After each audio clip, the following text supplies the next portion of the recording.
ready. All right. Ladies and gentlemen, welcome back. Once again, it's your favorite podcast. Thursday afternoon, Thursday evening, but in reality, it's Sunday morning, and we're about to have ourselves an amazing conversation. I will kind of set the table just a little bit here before I introduce today's guest. But a couple days ago, which in reality was like a month ago when this is going to come out, about a month ago, which you and I know was like 2 days ago, I put out a post looking for some top female sales reps for the roofing industry so I could gain some different perspectives from the other side and kind of illustrate how some of the ladies in the industry have succeeded and some of the great things that are being done, and also to kind of highlight and explain how our industry is inclusive. And like I said, just a few moments before we hit record, I want to use it to recruit some ladies to sell for my roofing company as well. So I went out and found one of the absolute greatest. She came out and said, "Hey, Chuck, I'd love to do the show." Here we are, Sunday morning, 11 a.m., and I would love nothing more than to welcome Christina Jackson to the show. Roofer Barbie, welcome to Keepin It Rio. How's it going, my friend? Good. Really excited to be here. Excited. I have a passion for bringing women into this industry.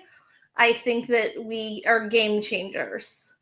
So I do not disagree. Really Yeah, I think we've got a common goal, and it's, just to kind of show what this is all about. And I think a lot of times people that could be very successful in this don't ever give it a try because it's roofing. And, if you don't know, you don't know. And a lot of times our industry gets disrespected and people don't realize some of us make more than doctors and lawyers doing this stuff. So it's awesome. And I am super pumped for our convo. So let's just kick this bad boy off. I'm going to tee it up and I'm going to ask you the early question that I start every episode with.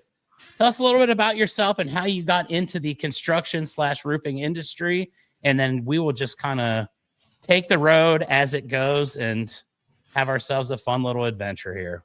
Well, I used to be in education. I worked for the Department of Defense doing early childhood development teachings in schools. And when I came back from Hawaii to the mainland, I was working with Louisiana Children and Nutrition, and they had me go out. The lady who ran it said, "My husband has a construction company. I can't work with him, but you have business skills. Could you please go and help him organize his business?" And I said, sure. And that kind of started it off. And that was, in 2013. And by the following year, I was pulling my home improvement license myself and hiring crews. And I was like, I could do this. Yeah. And you know what I love about the story already? We're just a minute into the episode. It starts off the same way most people start off with how they got into the industry. And it was like, I never thought about it. And then just one day I was approached and I decided to take that chance. And here we are 12 years later, and you're hugely successful doing amazing things. And it all started with, "Hey, can you help my husband? Because he drives me crazy." And, that's a common theme in this industry as well. So let's talk a little bit about it. You get started in the industry just kind of on a whim. And like you said, very quickly, you kind of get in and start doing your stuff. Tell me a little bit about that initial reaction when you started in the construction world. Obviously, it wasn't something you had planned your entire life to get into. It just kind of shows up on your doorstep. You choose to do it. What were your initial thoughts when you got in? Was it like, "Oh man, this is awesome," or "Oh boy"? Oh gosh, when I was doing general construction at first, I'd go, what did I do? But it was fun. And for somebody like me, who I'm very hyper, my attention span is very small. My husband always goes squirrel. And I'm like, where? So with somebody like me, I love to have new things. So that was the thing that kept me going. I'd be like, dang it, anything that can go wrong will go wrong, right? And in construction, there's always something that's going to come up, right? And that was a part of what I fell in love with. And then I ended up getting recruited by Lee and Natalie Janacek for Lee Haight. And I went there and I just fell in love with the industry. I love, his tagline is solving big problems for big paychecks, but it's true. And I've always considered myself in service rather than in sales, because homeowners generally don't know that the insurance is out there to kind of give them the okie doke, not all, but a lot. And so we're there to tell them, no, that's not correct. Let us help you. So genuinely, I consider myself in service. So I go out, I'm able to make good money, and I met my husband doing this. So how much better could it be? Exactly, you know, and I think that's awesome that you got recruited, and I'm very familiar with Lee and with Natalie and all them, and shout out to you guys. They do an awesome job. You get in, and that's a pretty large scale company, so you kind of get to see all the different aspects of how this business runs, how things go, and you start getting some success. So let's talk about your early stages in the specifically with roofing, getting out there and meeting with homeowners, explaining the process to them, helping people. Like you say, we're here to serve, we're not here to sell. And I believe that 100% as well. That's always kind of been my mantra is I'm an educator. I'm not a salesman. Mm-hmm. I don't want to come off as slimy or anything like that. And everybody gets to kind of develop their own way of going about it. So let's talk a little bit about your initial phases when you get out and you start learning the insurance process yourself, because again, it wasn't something you probably studied for years before you got in. You kind of get in, and was your initial reaction when you realized, okay, it's not as cut and dried as I would assume. If I was a homeowner on the other side, these are some of the things that maybe would maybe be misleading to me or confusing. And as you started to learn that, what kind of things were you surprised about when you really kind of dug in and thought, okay, I'm going to learn it so I can teach people? You see it from a fresh perspective. What was that like for you early on? Gosh, I'll say, and again, not to dig on the insurance company, don't hate me, guys, but I'm going to say, I won't name any specific ones, but when I was out working Laura and Ida initially, Laura, I just had crews that we were doing the reconstruction on. For Ida, I was doing claims, and I was seeing companies giving like $250 a square. And I was going, where in the country can please show me? Can you tell me who you're hiring and where you're getting your shingles? Because please, I need to know. And serious. And then I would get no answer. You know, we've all seen these videos of where we try to get them to explain certain things and they won't. And I was like, how is that legal? Like, and, you know, and I'm talking to homeowners, and we have these elderly people who a lot of times are the ones who usually get kind of con the most, because they go, no, my insurance company works for me. And, you know, and they're giving partials, and you're like, I have a guy just in Florida, poor guy. And shout out to HMG Legal, because they are taking the case on for me for free. This poor family, the house is raining inside, raining. Half the shingles are missing. And a certain insurance company went up there and they just gave them for their awning. And I felt terrible. So me and my husband went, we tarped them for free and everything. And Samantha Habermill took the case on for free as well, waiving her fees, which I thought was great. But when I told her the story, she was so upset because this family has had so many medical bills. And so I love that I really get to know people, and I get personally invested. And so I get mad like it's my own family. I'm like, are you kidding me? You guys.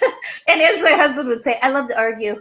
So I had a one insurance company call me 2 years after I was out of Louisiana and tell me, what do I have to give you so that you will stop sending me emails and things to get this home done? And I was like, exactly what I asked for on day one. And he goes, done. But it's just, I mean, when you get into those situations, you see these people and they're willing to take whatever's given to them on the first offer because they think they have to. And they don't know any better. And it's kind of sad because, you know, not all times, you know, there's a lot of times that things will go through, but on these, at least once a week, I'll get a case where I'll see and I'll go, are you kidding me? You know, who came out here? You know, were they blind? So that's what I work for. Those are the jobs that I specifically love the most. Not that I don't love all my homeowners, but those ones mean the most to me because I'm really there and able to help them. But yeah, I mean, reading the insurance scope and learning all that stuff was definitely challenging. I was lucky that, you know, I had a good program to follow and, you know, and learn the ways. Yeah, and you know what? That's a common thing. I've got some of my favorite homeowners that I've ever worked with. I'll remember this lady for the rest of my life. And basically I had done like 5 houses in this little cul-de-sac, and there were 6 houses total. And Mhm. I couldn't figure out, all the neighbors said, this nice lady over here, she had the insurance come out, and she's terribly brokenhearted. Her husband just passed away. She found out that she had cancer. And I knocked on the door, and at first she was a little combative, I'll say. She was spirited. And I told her, look, I'm not here to do anything but help you. And we sat down and we started talking. And I said, what's going on? And she told me, well, blah, blah, blah came out, and they told me I don't have enough damage. And I said, Mhm. look, I've done all of the roofs in this entire cul-de-sac, and they all have the same damage. Yours can't be any different. You don't have a force field around the house. You don't have, impact resistant shingles or anything like that. Let me climb up here and take a look. I go up there and take a look, and her roof was completely destroyed. It was worse than the neighbors. And she Jeez. says, yeah, but they told me that there's just not enough. And I've been with the same agent for years, which again, that's a misnomer. The agent Mhm. is different from the people that you're going to actually be working with on the situation. You can trust your agent till the cows come home, but they may not know everything. And in some cases, they may be motivated to not have claims on their record, but that's not, that's neither That's here nor where we're there. there. Yeah. So this nice lady allowed me the opportunity to, let's have a reinspect. Let's have someone come out, and I will meet them here on site. And Mhm. Christina, I tell you this, the adjuster pulls up. The lady says, oh my gosh, that's the same guy. And she's like, he's not going to say anything different. It's the same guy. And I was like, well, let's just find out what's different this time. Uh-huh. And the difference was I was there. The guy got Exactly. up, climbs up the ladder. He gets to the eave, and I kid you not, he didn't even get on the roof. He's like, oh, well, this is a lot worse than it was the last time I was out here. And I don't know how I missed all this. Mm. And it's like, dude, we know how you missed it. You saw a nice old lady that was weak and vulnerable, and you chose not to help her. And that's up to you. At the end of your day, you're going to get judged, and we'll see how that works out. But he went ahead and totaled the roof, and she was so happy. She was crying and just couldn't stop, thanking me for helping her. And it's like, that's very fulfilling and it's awesome, but it should never have to happen. And I'm Agreed. grateful for the opportunities that I get where I can go help people. But you hit the nail on the head when you said it's usually senior citizens, it's usually widows or people that will never be able to help themselves.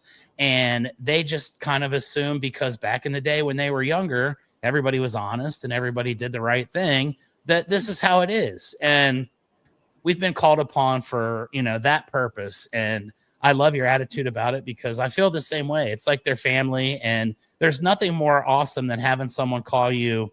I had a family call me 10 years after I did their roof last week just to ask if I could come take a look because they had hail and I put a metal roof on. They didn't have any damage. So that was awesome that they remembered me, but they said, you're like family to us. And at this point, that's what we love doing. So you get in and you start meeting some of these interesting folks. You start getting some of these jobs, learning the ropes as it is, and you start having a little bit of success.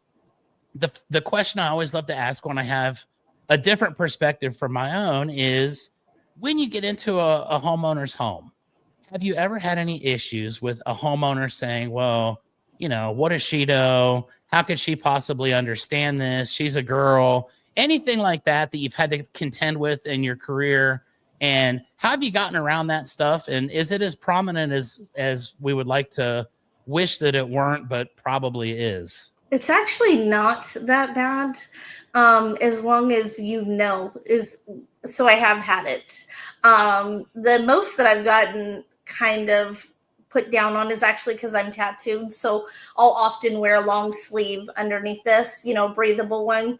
In the South, there's certain Bible Belt areas that it's just not, especially being a female.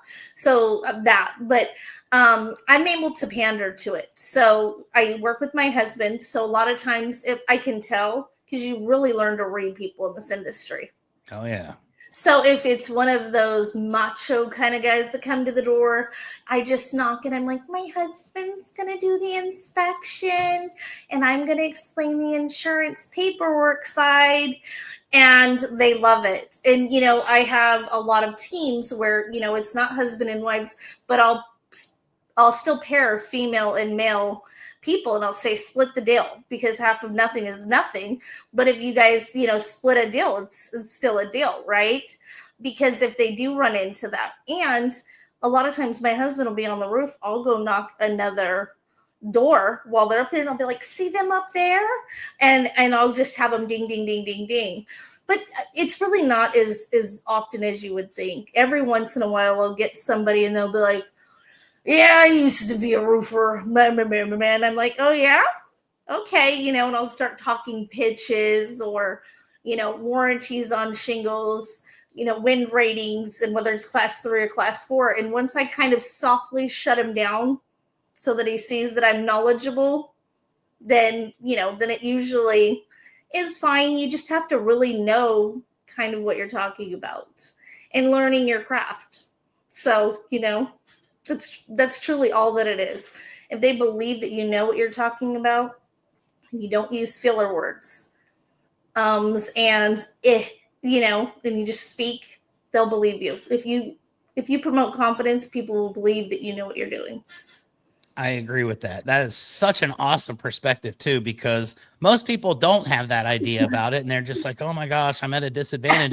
And honestly, the team concept to me is so amazing because like you say, I can't sell to everybody I meet. You can't sell to everybody you meet, but we can probably sell to everybody that we meet because we're going to have such, different perspectives and different ways of presenting ourselves that we can probably appeal to just about anyone. And I love that. That's a huge tip to my friends out there that have roofing companies or are in, service industries of any sort. You guys just got $1 million right there. I'd like to say, Chuck, too, it's a big advantage because when a man's knocking on a door and a man's coming to the door, he's automatically shut off and no. But when a lady comes up to the door, and I'm holding a clipboard and I have my, my rep card lanyard hanging, I look official and I knock on the door, they're disarmed when they open the door. Like, oh my gosh, what a cute dog. Blah, blah. Oh, how old's your baby? Completely disarm them right away, right? And they're already not as, if you come to the door, my husband comes to the door, they're already more ready to say no. But when a woman comes to the door and talks to them, they're a little softer. I've only had the door slammed on me maybe twice.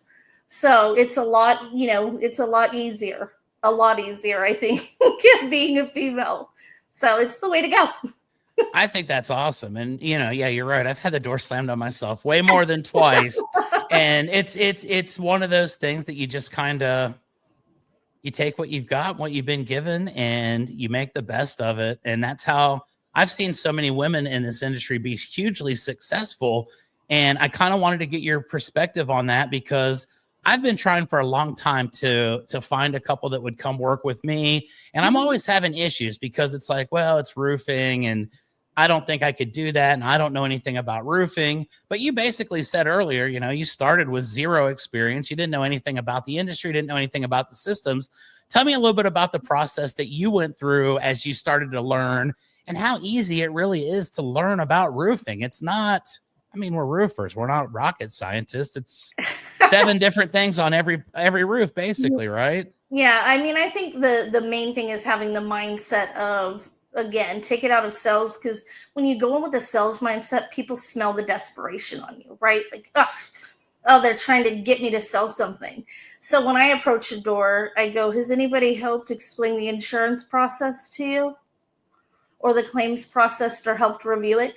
And a lot of times I've reviewed claims for people I hadn't even signed up. They ended up signing up with me later, but it was because I said, listen, let me come in, let me take the time and break this down for you. They gave you $1 for this, $3 for that, $6 for this, and they really appreciate it. The number one thing that I can say is learning to love the one you're with. That is the biggest mistake that I made my first year doing storms. Was I was right, because I had one sales manager that was telling me, if you spend more than 15 minutes in a house, you're never going to make $1 million. You're never going to sell $1 million. Well, I sold well over $1 million that first year, by the way. But I spent time. I never rush my homeowners. I'd rather be late for an appointment than rush somebody. And I explain to everybody, even if I go late to the next appointment, I say, I'm so sorry, Chuck, but I was speaking to Diane before you, and she had a lot of questions. And so I just wanted to make sure, just like I will for you, that I explained everything. And that's why I don't get cancellations like a lot of people do, is because spend the time that you need. And that was, I tell my people now, my new recruits and stuff, I go, don't pull a Christina. Don't try to rush. Get all of your photos and all of the homeowners' questions answered on the first visit, and you'll never have to, do the same thing. But a lot of the stuff that we do, Chuck, I think you'd agree, is service. When we hit these widows and widowers and stuff, they invite you in, right? You end up having lunch. Hanging pictures on the wall and all kinds of fun stuff. I've done a lot of things on appointments that I didn't go in anticipating, and that's the beauty of it, right? Exactly. And that's the fun, is you get to hear. I hate old people drivers, they'll say, shame on me, but I love hearing their stories. They'll come invite you in and they'll tell you about their, loved one that had passed, and you get to hear all these great stories. But I guess the long and the short of it truly is we're in service. Go there, be compassionate to these people, right? If you build compassion and they can tell that you're genuine, that's all you need. I mean, and who comes across more genuine? Sorry, Chuck. That's a disadvantage for men, because generally women come off, right? Like the people who work for me call me a momager, even if they're my age, because we're more nurturing, right? And we come off more nurturing and caring. And that's another advantage for being a woman in this field. Going in and just explaining, the three components of a shingle, and why, once it's hit this, is it now a problem for you? And these types of things, just taking your time and breaking it down. I did a lot of YouTube videos watching body language. That was a big, big help for me, to see when people were receptive to what I was saying, or if they were guarding themselves. So there's so many tips, but I mean, I've never made less than 6 figures since I started doing this. Ever. And you're spot on, because all it really is creating friendships and building relationships. And the biggest thing I struggled with when I got into this, number one, I consider myself to be very genuine. And I know that my key demographic where I'm the most successful is women 65 and older. And I make jokes about that sometimes, like, I'm the hot young dude on the block for them and whatnot. And it's funny, but it's true. I have an easier time working with women than I do with guys, because they're more cynical and they believe, there's got to be some kind of ulterior motive to why you're here. And the reality of the matter is, I think that once they realize, hey, look, I'm not, if I don't work with you, it'll be fine. And I tell people that right on the front end. Maybe I'm not going to be the cheapest guy. I'm not. I guarantee I won't be the cheapest guy, but I care. If you call me, I will be there. I will show up. And I get so many referrals that people say, Linda, that you did the roof for last year, or, Karen over here is my neighbor, and she said you were awesome, and they picked you to do their dad's house. And it was just such a great experience. And I think that just being genuine is something that people really are lacking. And I think when we get into this industry, a lot of times people are pulled in by what you just said. You can make 6 figures. You don't have to be a genius. You don't have to have a huge college degree. You can go out and you can make a lot of money. But I think sometimes people don't realize the amount of work that you do have to put in, and the amount of effort that it takes to get to the point where you can. So when I first started in sales, it's been, oh goodness, I've been in the industry 27 years. About 15 years ago, I was in distribution for the first 12 years of my career.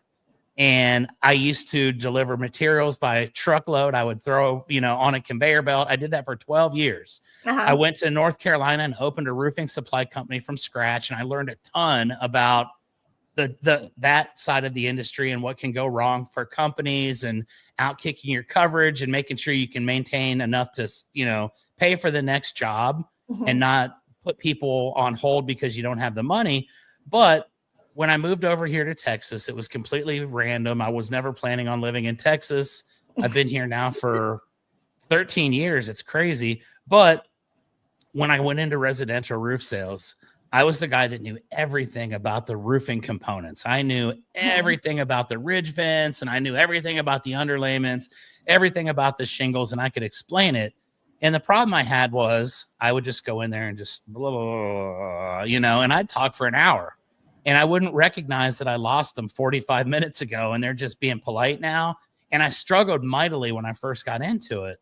It took me kind of getting knocked down and having to take a step back and reassess everything to realize nobody cares.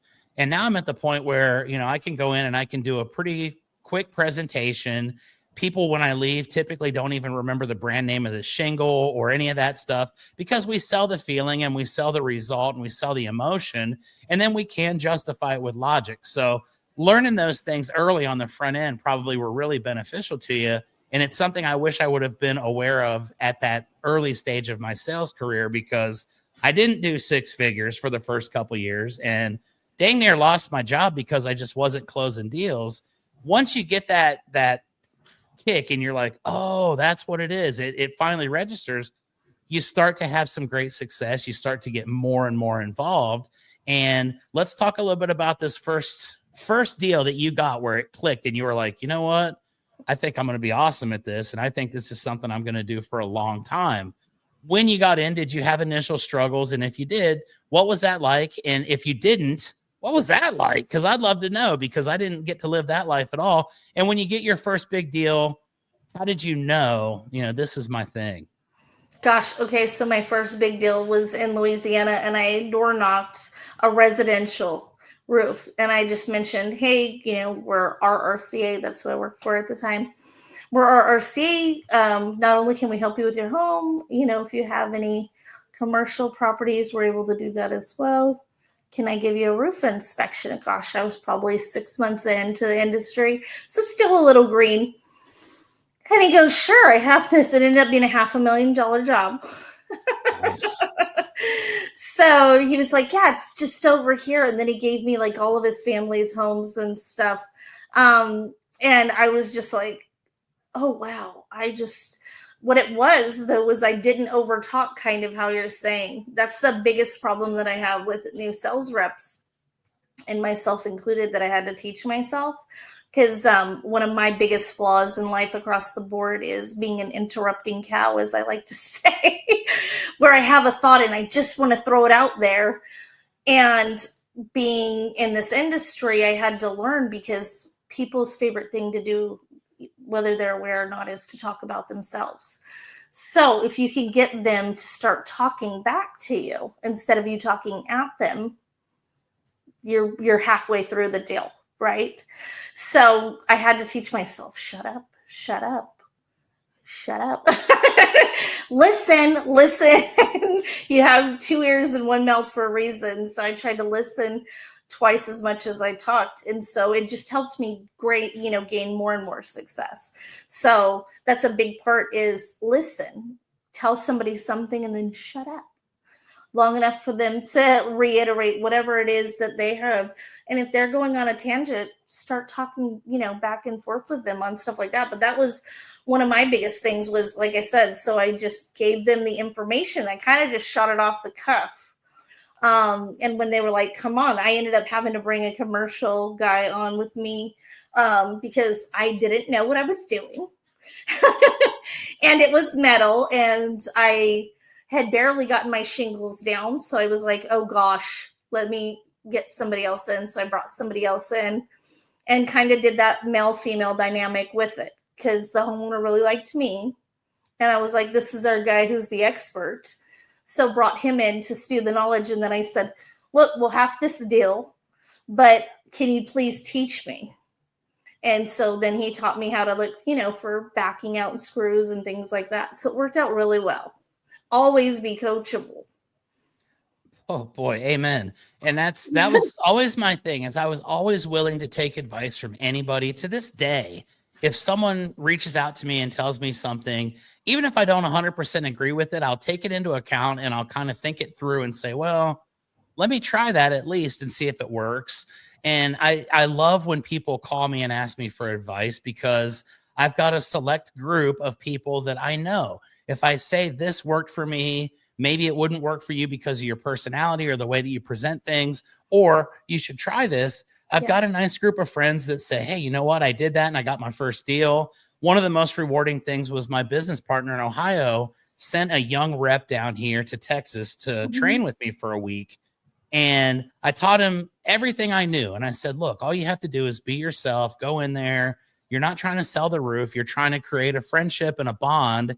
And you're just trying to be different than everybody else. And when they come in, they're going to pull out a pitch book and they're going to say, we are going to tear off the roof. We are going to put on felt. We are going to, and it becomes robotic. And I said, if you can stand out, find something that you've got common ground with, or if you can bring some emotion, make them laugh or cry. I always say, if you can get tears of either laughter or sorrow, you're typically going to end up getting that deal, because there's a personal bond. And this guy went back to Ohio. He called me a week later and he sold his first 2 roofs that next week. And it was like, you know what? You're coachable. I respect that. And I've had people that I've stopped giving advice to because they know more than I do, even though they're asking me. And when you kind of cut that back a little bit, you find the people that are going to be really successful. You can start really building some amazing teams and some relationships all over the country. And that's the next thing I'd like to ask you about. Obviously, you were working with RRCA for years. When you and I met, it was back, like, I guess 2 years ago now, in 23. And I was down there with Lee, and basically my company was kind of shuttered for 2023 from February to November. We went through a transition of ownership. I took over ownership from my former partners, and we had to kind of get all that stuff worked out. And I got an opportunity to go down there and work with Lee for his Blue Collar American Dream Conference. Oh, okay. He called me up and he said, you know, what are you doing, bud? I don't know. I'm just kind of hanging out. What are you doing? And he said, come down here and, you know, I'll put you up. I'll let you work with some kids in my office, and you can help me sell some tickets, and you can have a major part in the conference. Yeah. And it was weird because the year before I took my team down there and I said, one day I'm going to be on stage at an event like this. And I'll be danged if it wasn't 1 year later, I was on stage as a co-MC of that conference. But I had a 90-day agreement with him, and I got to go down. And part of that agreement was I could go to RRCA and I could help mentor young sales reps. We'd go out on the Saturday sales blitz or whatever he was calling that. And it was a lot of fun. And I remember we did a pretty big event for all the branches. It was at a location that was a former bank. And we met there. That was my office. Yeah, exactly. We met there and I was like, wow, this is pretty cool. So since that happened, you've obviously moved on and kind of taken on a role doing things on your own. Tell me a little bit about this and what sparked you to say, hey, you know what? This is awesome. I'm doing great. I'm making good money. I have my own office. I'm managing teams, but I think I can do more. And I think that there's more that I've been called to do. So at what point in your life did that hit you, and the decision to go out on your own, you know, what kind of fueled that? Well, so Lee and I had a verbal disagreement, and we have very different personalities. I love him. We're friends still. So, but it just wasn't a healthy environment, I didn't think, for me anymore. And I have a lot of people that inbox me. Lee definitely got me, recognized in the industry, being the bad boy of roofing, right? Mm-hmm. So they follow him. And then, I'm one of the top people that he's trained, so I've gotten a lot of, clout, I guess, from that. So I had gotten recruited from another company, which I won't say because I was only with them for very limited amount of time because their business practices were not up to what I think that they should be. So I left them and went to Virginia, got my general contractor's license there. My boys are in the Navy, so we were going to try to stay there. Got my GC, and then they took orders out of the country. So I was like, good, because I don't like Virginia very much. So I actually went to Elysian Construction. The owner's Chris Axe. So great guy. I love the way that his business model is. Instead of having people come in just straight commission or, the stack or starve a lot of people do, or whatever. They'll put you on a draw that you never get out of. I like it's not a large salary, but he'll start people out with a small salary and still give them commission on top. And I think that works, especially for people who are new to the industry. I was able to bring, a couple big dogs over. Weldon Holloway came over with me as well. And so now we're the feet on the street running teams for Chris. So, he dispatches us to whatever states. I'm still heavily involved in recruiting and things like that, with this company. And I have a blast. There's nothing more exciting to me than getting somebody in that actually is green. Somebody who doesn't know everything, because I sure as heck don't know everything. I learn something new at least once a week at a minimum. So I'm constantly learning. So you know how it goes, Chuck, when you hire, vets, we all vets come with bad habits, right? Myself included. And so I love getting somebody who has no experience at all and going, come here, let me tell you how to change your life, because this is life-changing money, and we're having life-changing effects on people. Like you said, I have people from storms years ago that call me, or when I go back to Louisiana, my daughter lives in Louisiana. When I go back, I call up a couple homeowners. They make us gumbo and whatever we want. Oh, you're coming. Like, we're family, like we're long lost family. I just gave them a roof. I didn't know them before that. But you build these bonds with people and they trust you. And so I really love that. That's the most beautiful thing. And I really love what you just said. And this is something that always interests me because I've never lived this particular life. You're running teams in multiple states, like you say, wherever something hits, you're gonna mobilize and find yourself in that area. Tell me a little bit about this dynamic, because I've never done it. What's it like to go into a new city, maybe a couple different times per year? You've got to kind of set up, establish yourself. When you start off, people are saying, well, I've never heard of you before. What's it like to get established, to get in and start building those relationships in a completely different market multiple times throughout any course of a given year? Networking, getting yourself out into the community, wearing your work shirts out into the community so people see you. I can't say that enough. Even if it's a weekend that you're going to go to Costco, you're not working today, throw on a work shirt, get out there so people see the name, right? Elysian Construction, for me, luckily, where we go, they have, we're licensed or whatever there. So we have, clout or whatever backing that way. But for me personally, I tell people, go check out my social media.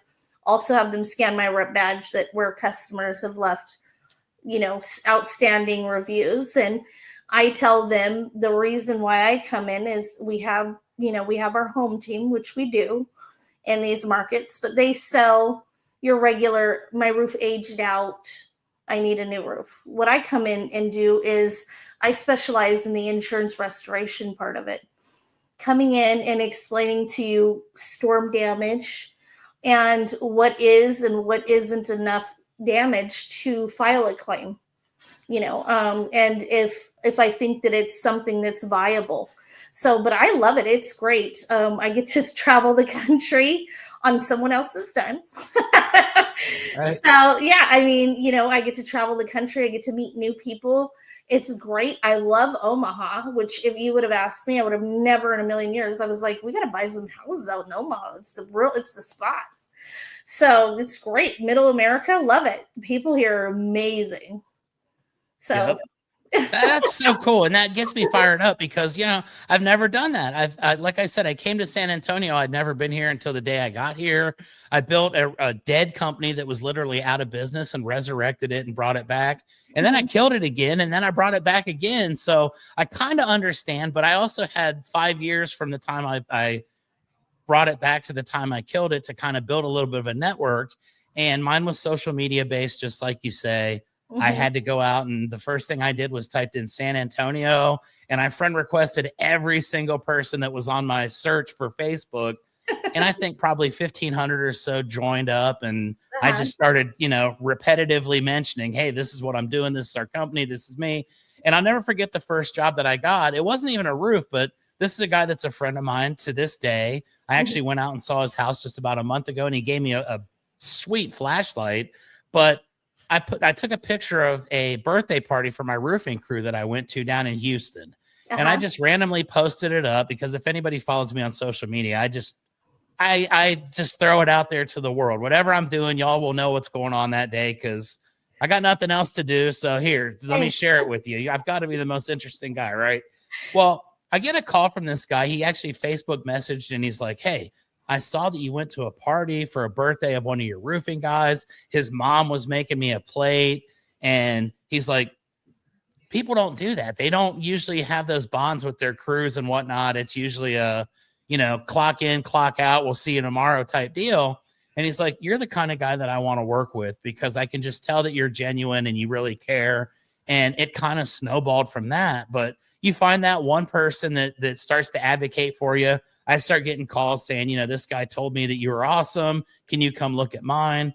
And we just kind of build it from there. So it's awesome to hear someone that can do it on scale like that repetitively over and over again, because it is a skill. And a lot of people don't utilize the tools that we have available to us now to their advantage. They just kind of see it as, I have a Facebook, it's private. I've got 31 friends or whatever. Mine is public. And, I've got people all over the country that reach out. I've got roofers that refer me to their friends and family here. And I think that's an awesome aspect of how we do this. And maybe 30 years ago, it would have been a different story and it would have been a lot harder, but being able to adapt and do what we do is cool. So let's shift gears just a little bit. And I'm going to come back. Insurance restoration. Okay. Yeah. I have been doing this for well over a decade now, working hailstorms and claims and helping people through the process. It has changed drastically in the last 5 years. Yes. And now I'm seeing more and more issues where people are still in the field doing what we were doing 5, 6, 7 years ago, knocking on the door. Hey, you know what? We'll do it for whatever the insurance pays, which is a very broad statement. All you have to pay is your deductible, which here in Texas, like 60% of them don't even bother with that. And now we're starting to see these things evolve where percentage deductibles, 2-3%. I literally have a $24,000 deductible that I'm working with right now. And it was probably $5,000 a couple years ago. People are getting these exclusions.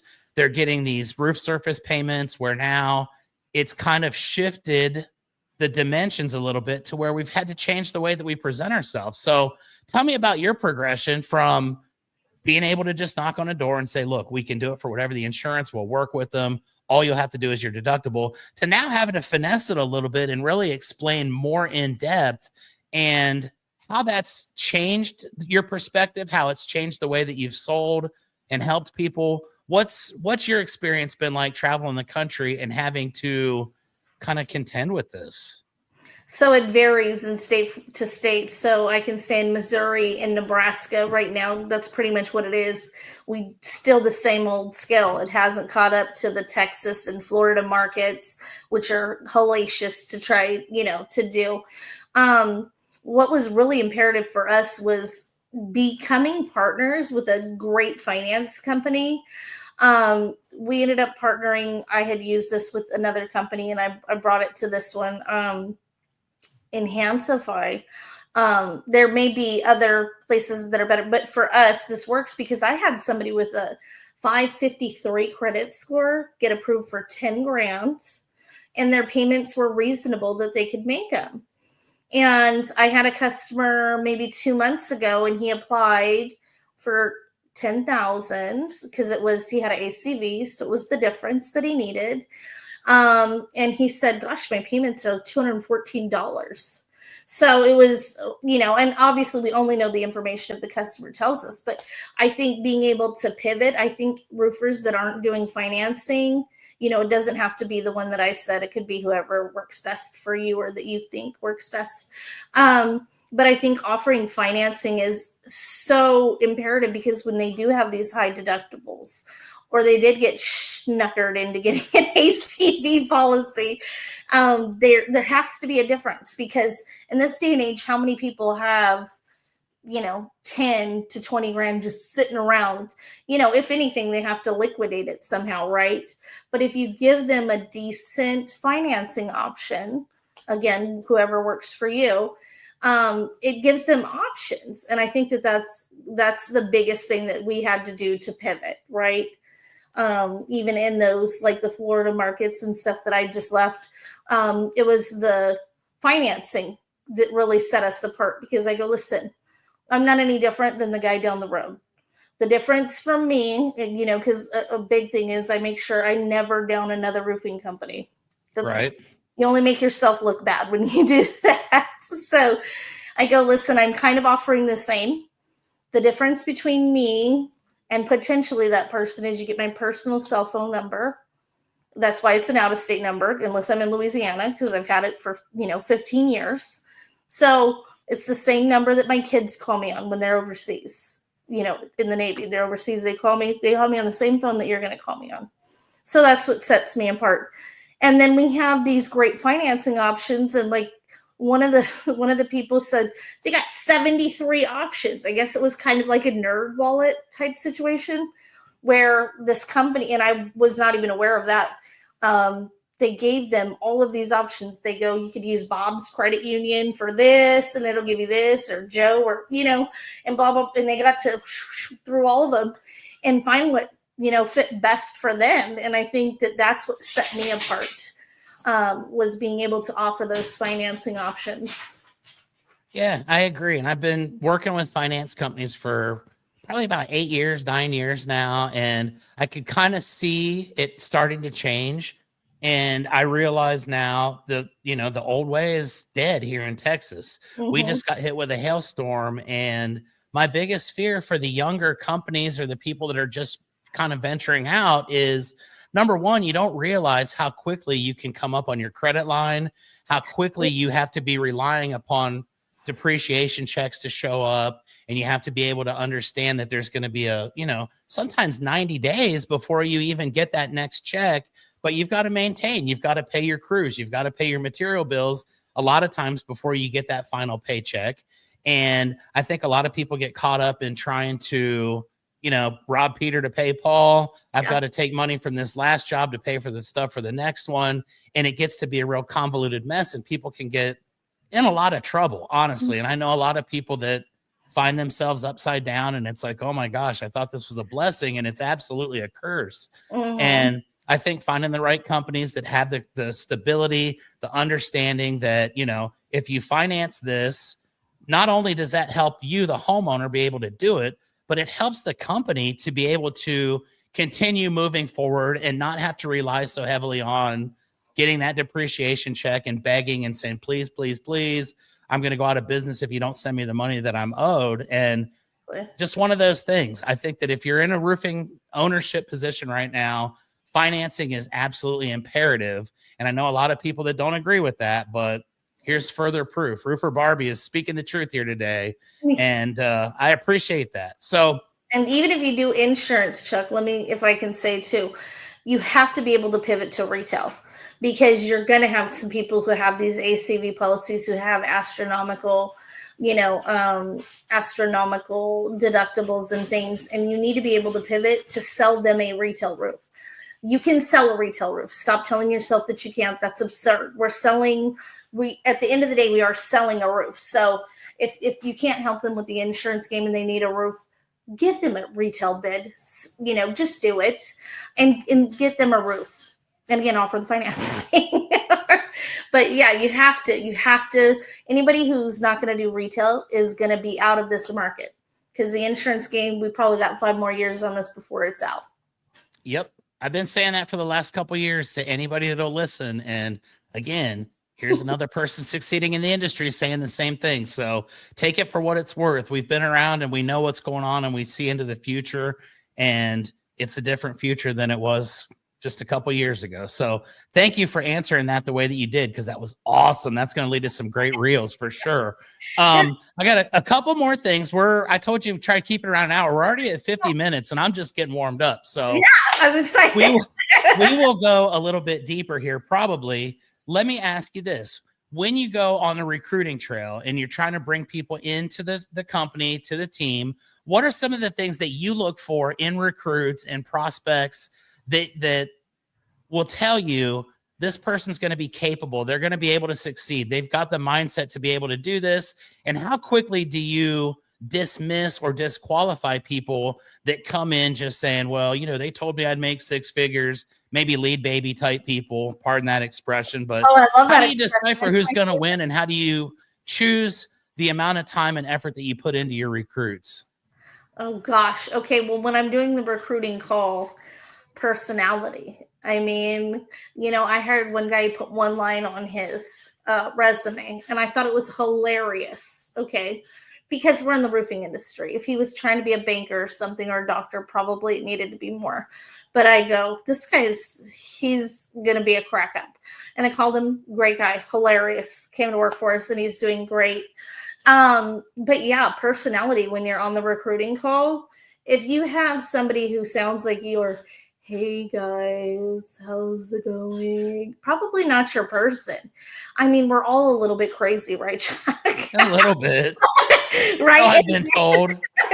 We're all a little bit crazy. So, I mean, they have to be able, if you can't sell me, the first thing I tell people is, if you can't sell inspections to your family, like with our RCA, we did solar. With this company, we do not. But I'd say, get your power bills from your family. If you can't get me 5 power bills from people who love you, you're not going to be able to get it from people who don't know you. So that was, if you have a solar company, if they can't get 5 power bills from their family members who love them, they're not worth your time. Because if they can't sell to somebody who knows them and loves them, they're not going to be able to sell at all, in my opinion. And then once we bring people in, the motto is, like I said, we give a salary, right? It's a salary position. And then once you meet your quota, you get commission as essentially a bonus. That breeds laziness, right? Yep. So by tracking them on Sales Rabbits and their company cam stuff, usually I handhold for the first 2 weeks, kind of give it 2 weeks after. If they're not self-starters, when I call you at 9 and I've already done an inspection, or I'm, whatever, and you sound like you're in bed, it kind of goes in my head. So at about the 4-week mark, I send out a professional email that says I have to see 100 door knocks a day, or this many leads ran in a day, or this many company, this or this has to be hit. You need to be on 5 roofs in a day. If you can't do that, then I don't know what to tell. You know what I mean? Like, it needs to be these. And if they're not even striving to make that, cut your losses. Don't sit and keep people for 60, 90, 120 days.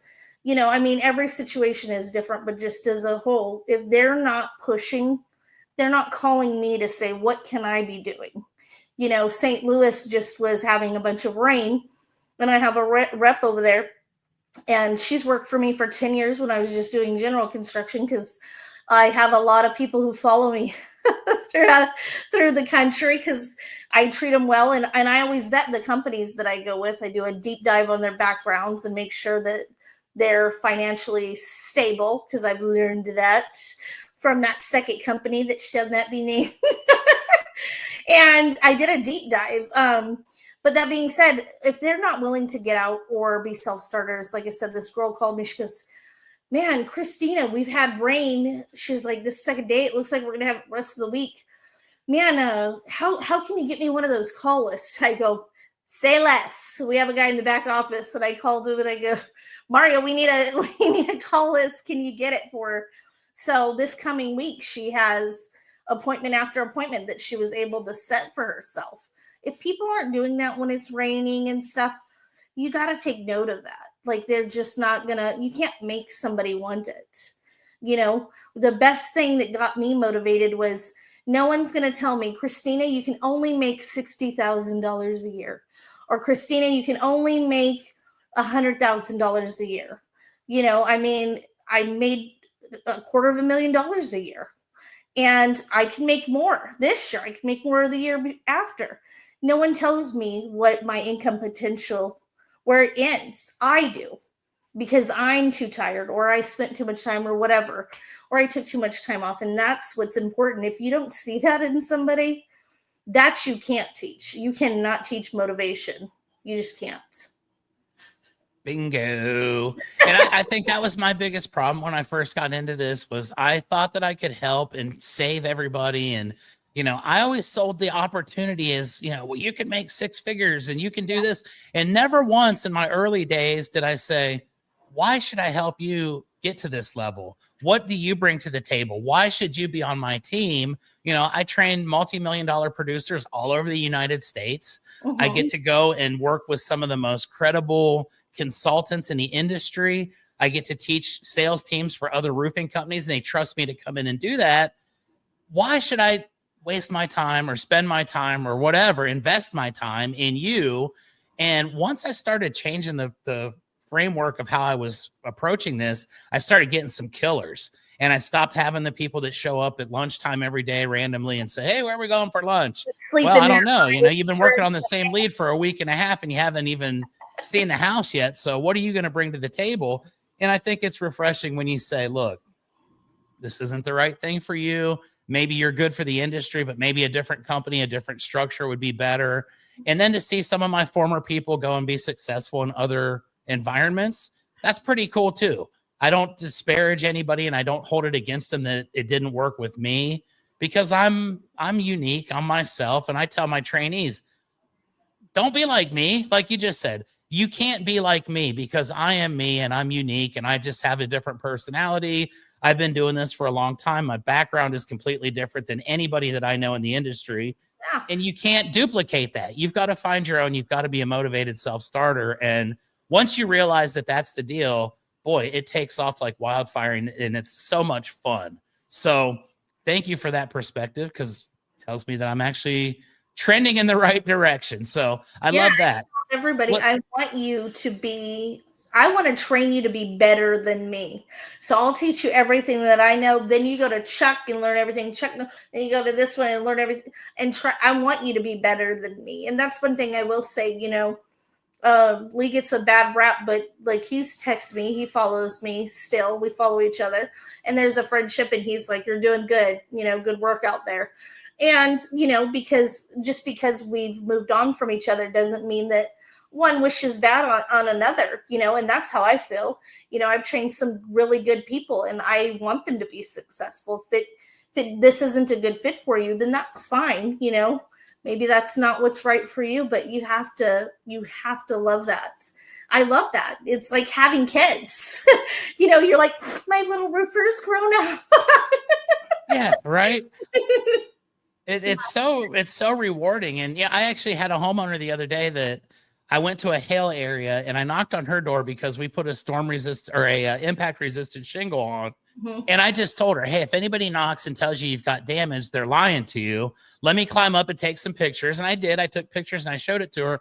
And I said, when we did your roof 5 years ago, the rep that was your rep is no longer with me. They started their own company. They're out there thriving and doing things in the world. And I couldn't be more proud, because obviously I took someone that had no background in roofing. I trained them enough to where they felt the confidence to go out and do that. And of course, I want everybody that I've trained to succeed, because I guess selfishly, I would look like a jackass if everybody that I trained couldn't do it. But it was more just, we spent the time. I saw the character. I understood the hard work that went into it.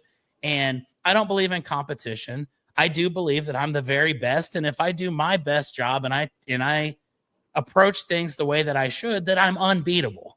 And I would hope every person that's ever done this thinks the same about themselves. And if you don't, you're probably not in the right industry, because there's going to be a lot of people like me that think that. And I always tell everyone, you can't do every roof. If we all did a roof a day for the rest of our lives, there'd still be millions of opportunities left when we all died. So having that mindset is great. Cooperation and collaboration over competition is huge. And I think that's why people get to be very successful at this. and like you say, don't burn bridges, don't hold grudges. People are there. They've helped you get to where you're at. And for that, you got to be grateful, right? People are just people. Stop expecting more from them. People are just going to people. That's the same with homeowners. It's just people to people. Stop giving unrealistic expectations. No boss is going to be perfect. No owner is going to be perfect. No homeowner is going to be perfect. And you dang sure weren't perfect on the job. So stop expecting people to not people. That's it. And that's a multi-million-dollar producer that's stating that. So yeah. I can't agree with you more. Let's like I said, we're at the hour now, but I still got a couple things to go. So if you don't have anything going for like the next 10 to 15 minutes, we'll knock this out of the park. All right. Okay, so we've talked a lot about your early stages in your career, your development through multi-million-dollar producing sales rep, training teams all over the country, mobilizing, going all over the place. Let me ask you this. When we started, before we hit the record, the second thing I told you was, I want to utilize this also as a recruiting tool for my own roofing company. Yes. I'd like to get a couple female roofing sales reps because I do believe that they could be hugely successful. You've trained and recruited some of the best in the industry. So let's put the recruiting hat on for just a second here. You're going to be the recruiter for me for Rio Blanco Roofing here in San Antonio, Texas. If you are someone that Chuck thinks would be good, but you're not you're not sold on this opportunity. You think, well, I'm a girl. I don't know anything about roofing.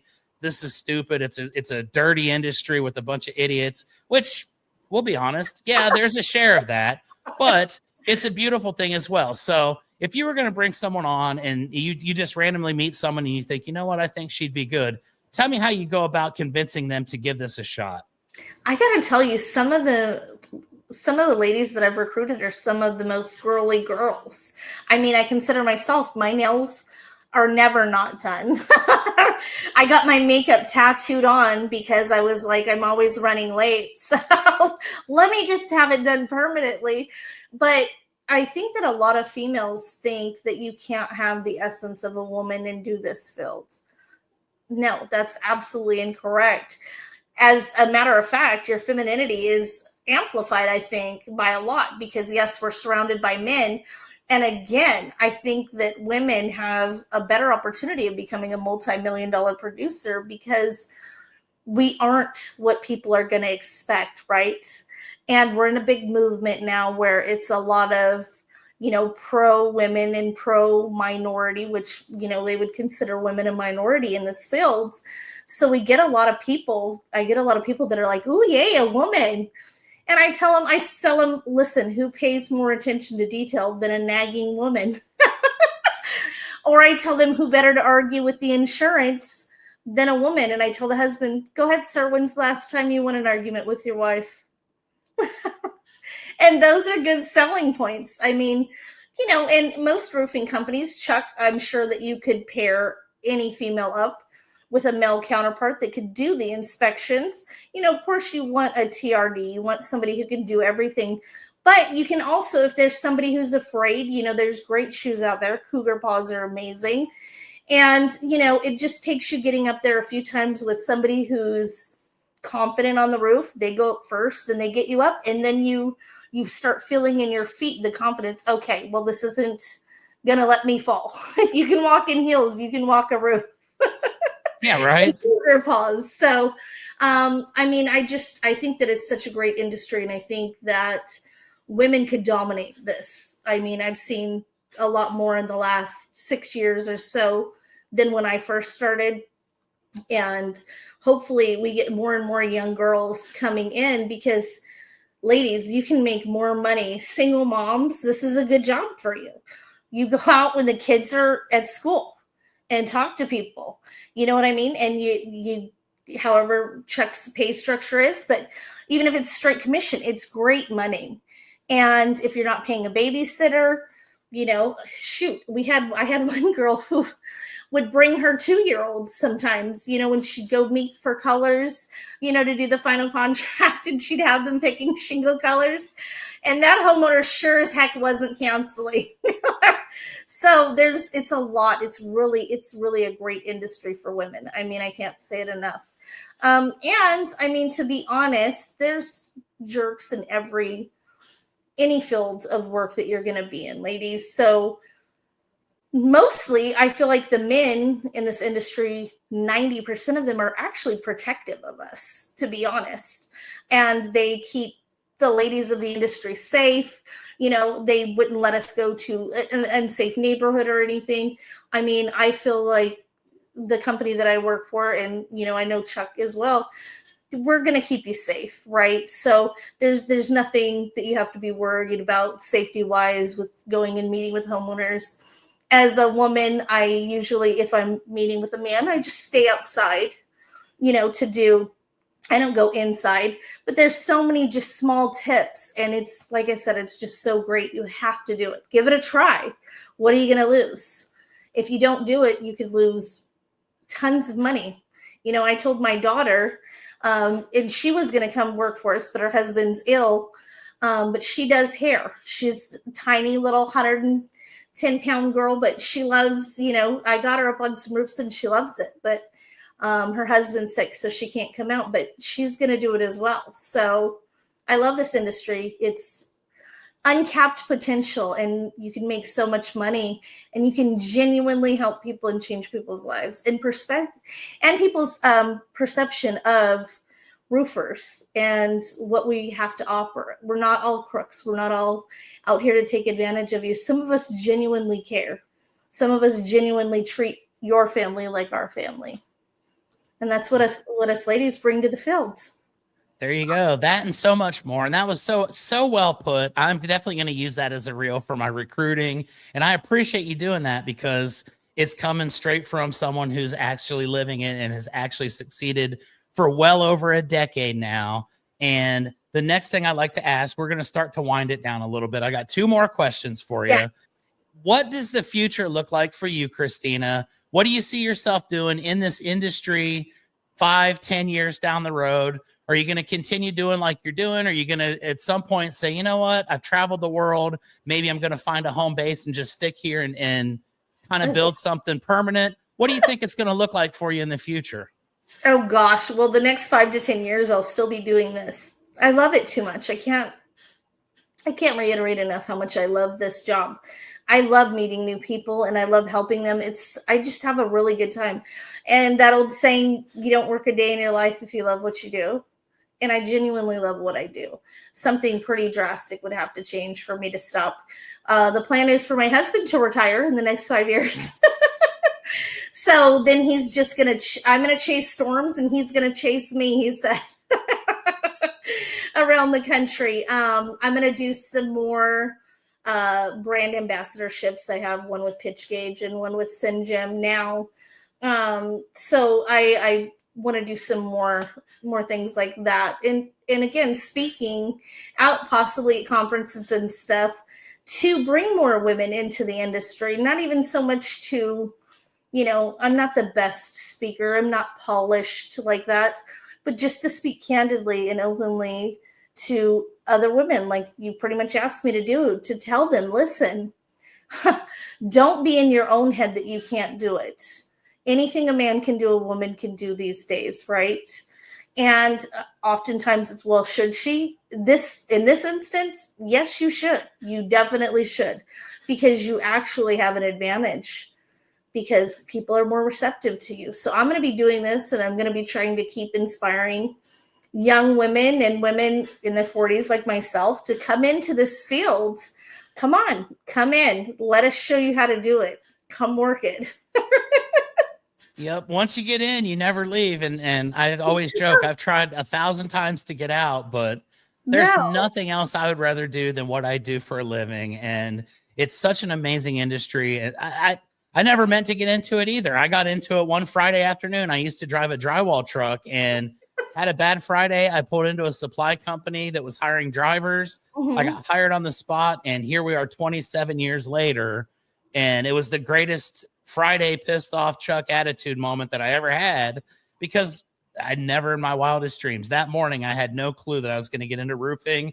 And it was the greatest thing that ever happened. So I definitely appreciate that. And I love it. And I look forward to seeing you continue to grow and develop and just be one of the absolute leaders in this industry for many, many years to come. You're a young lady and you still got plenty of time to make this even bigger than you have so far. So that's awesome. I always love to ask this. If there's someone that's watching the show, which hopefully we're going to have at least one or two people. I always say a million eyes are going to see it at some point, but someone's watching this episode right now and they're like, I like her. She's cool. I didn't really know anything about this industry. I'd like to learn a little bit more, or maybe follow her on her journey. What are some of the ways that people can follow you, or maybe even get a hold of you to ask you a question? Hey, I'm thinking about it. Can you give me a little bit further advice? What are some of the ways that people can get a hold of or follow your journey? Just Roofer Barbie, all one word, on all social media platforms. I own.com, .org, .net. Nice. I own all of them. But the best way is through social media. Just reach out to me. We're hiring all through the country. And we know Chuck can attest to this. We have friends all over the country too in the roofing industry. So if you maybe don't want to chase storms like I do, and you live in Texas, I can plug you into a Chuck. Or if you're in a different part, James Heron is somebody who does roofing down there. James, thumbs up, buddy. Or a Lee Haight, whatever part of the country that you're in, people like Chuck and I, we have outside resources. You don't have to just reach out to us to just work in our area. Reach out to either one of us. If you are looking to storm chase, give me a call and I'll set you wherever you are in the country if you don't want to come with us. There it is, folks. It's that simple. So no excuse. If you're thinking about doing it, now's the opportunity. I think this is going to continue to get bigger and bigger. Our industry continues to grow. And as large as it is, we still all know each other and we're all still friends with each other all over the place. So that is awesome. And you just mentioned brand ambassador. One thing I always got to do before we end the episode is I need to mention my sponsor. And my sponsor is Roofer. I'm sure you're probably familiar with Roofer, and I hope that you use Roofer for everything you do. If not, let me tell you a little bit more. See, there you go. Let me tell you guys about Roofer, okay? Christina will definitely have my back on this. Roofer is the greatest program in the industry. I've been using it for 6 years. I have a great relationship with all the people from the CEO all the way to the sales reps and everybody in between. They've sponsored Keepin It Rio for the last 3 years, and I get to use their programs and kind of beta test some of the new features. It's an amazing growth that I've seen over this course of 6 years, but Roofer is the all-inclusive tool for contractors in our industry, from the initial contact and instant estimate, whatever you use to get a lead, a prospect, all the way through the entire project, ordering your materials, your measurements, your work orders, all the way to the final payment. I love Roofer. I appreciate them for everything they do. So if you're in industry and you're not using it, ROOFR.com. Sign up today. You won't be sorry. So, Christina, thank you for taking the time to be here with me. This has been an absolute joy.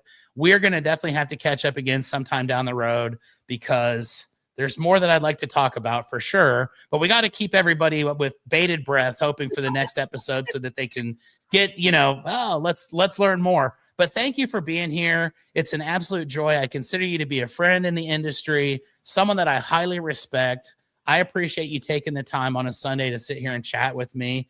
And thank you to everybody that watches Keepin It Rio. Thank you guys. I appreciate you as always. Continue to like, subscribe, share, tell everybody you know. It's not just a roofing podcast. We didn't really talk about roofing that much. We talked about life and other things, and that's what I like. My guests that I've had the previous couple weeks, y'all will be well aware at this point, we're not roofers in any way. I have celebrity chefs, NASCAR drivers, professional wrestlers, all kinds of different walks of life.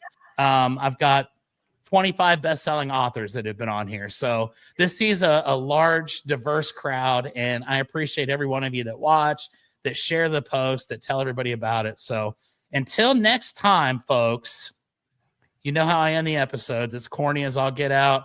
Keep on keeping it Rio, and we'll see you guys next Thursday. We're going to play a 20-second ad for Roofer, and Christina, if you would stick around, you and I will finish our conversation on the other end of this. So until next week, everybody, thanks for watching.